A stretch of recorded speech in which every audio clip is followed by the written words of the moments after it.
start. Mr. President, ladies and gentlemen, it is with the utmost satisfaction that I find myself today in the position of presiding at the opening of this exhibition. The President of the Executive Committee, in the address to which we have listened with interest, has recalled the fact that 19 years ago my father of revered memory presided at the opening of a similar exhibition in Mysore and has reminded us of the heartfelt interest that he took in the undertaking. For some time past, it has been my earnest desire to see the Dasara exhibition revived its place, if possible, on a permanent footing, and it was therefore with peculiar satisfaction that I sanctioned the proposals which have resulted in what we see around us today. Our objects and hopes have been very clearly explained by the President in his address, and I need add little to what he has said. It is not to be expected that exhibitions of this kind should have an immediate or revolutionary influence on the agriculture and industries of the country, but they offer to all classes an opportunity of seeing what their neighbors are producing. To craftsmen, they are of especial use in indicating the directions in which their skill may be most usefully directed, whilst distributors may learn from them of new markets on the one hand, and on the other of new sources of supply. Whatever disappointments may be in store for us, I have no doubt whatever of their educative value and of their far-reaching influence in the cause of progress. I attach great importance to the policy that we propose to follow of holding these exhibitions annually. Experience shows that when they are held at long intervals, the lessons learned from the successes or failures of one year are forgotten. When the opportunity of profiting by them next occurs, exhibitors are apt to remember their disappointments and the trouble and expense incurred rather than the benefits gained, and the result is inexperience on the part of the executive and misdirected energy or apathy on that of exhibitors. It is our hope that an annual exhibition will produce continuity of effort and steady progress on both sides. I do not doubt that the President of the committee will take steps to make the lesson learnt each year readily available to exhibitors. As editor and originator of the Agricultural Gazette, he is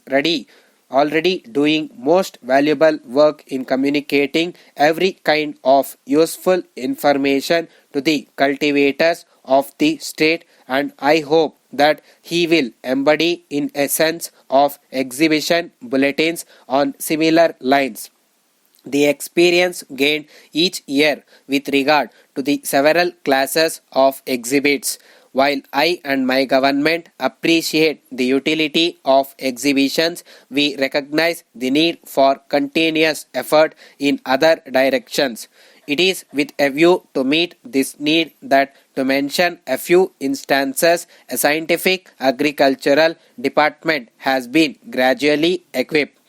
The technical schools have been instituted at convenient centers, that a veterinary department is in process of formation, that the geological and forest departments have for 4 years been taking stock of the resources of the state, and last but not the least, that efforts are being made to organize industrial and agricultural capital. Though this last subject may not seem at first sight immediately connected with the exhibition, I make an apology for drawing your attention to the existence of the cooperative societies, regulations, and a highly qualified officer, especially deputed to advise and assist those who desire to take advantage of its provisions. I have little doubt in my own mind that the main difficulty which at present prevents large classes of the community from successful competition in industrial and other enterprises is the deficiency of organized capital and the want of confidence between man and man, of which that deficiency is in no small measure the result. Under the cooperative system, any local body of craftsmen or agriculturists, however poor and however limited in numbers, has the means of acquiring gradually and from small beginnings sufficient capital to provide for future progress, and I would urge on all educated and enlightened men, whether immediately concerned or not with agriculture or commerce, the duty of promoting these societies to the extent of their ability. Apart from the material return which is their immediate object, such societies have in every country where they have taken root proved great moral educators and promoters of mutual confidence, self-reliance, and honest enterprise. Government have given the facilities, and it is for you to take advantage of them. Before I conclude, I desire to express our gratitude to the various governments and administrations headed by the Supreme Government, as well as to the agricultural and other departments under their control, and no less to the Madras and Southern Railways for their prompt and generous cooperation in our efforts to make the exhibition a success. Thanks.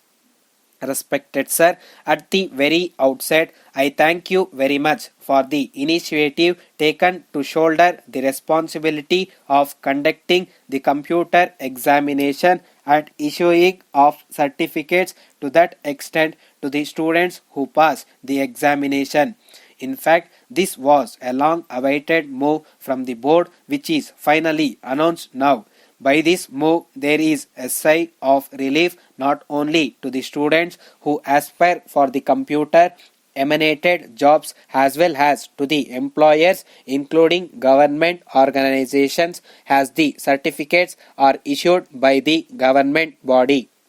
Now I seek your kind permission for sharing my views on some of the aspects written below. First of all, I would like to you examine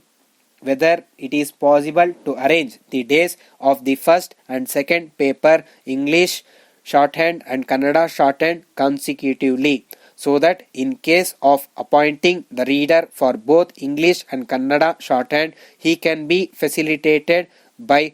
avoidance of journey back to the headquarters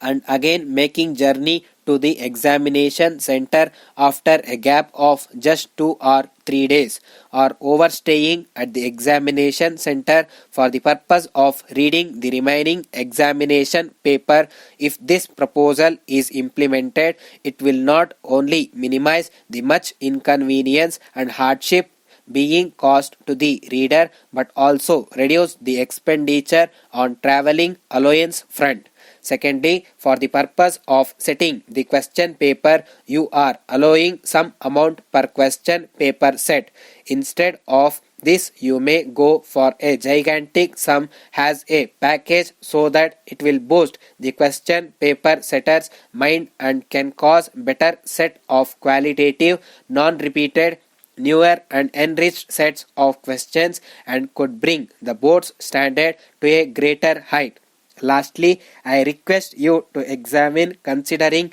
conduction of English shorthand first paper examination at 60 words, 90 words and 120 words per minute as against the existing graded rate of examinations, so that it will be at par with the students who are studying the shorthand subject with the technical examination board Please have a face-to-face talk if required. Thank you, yours.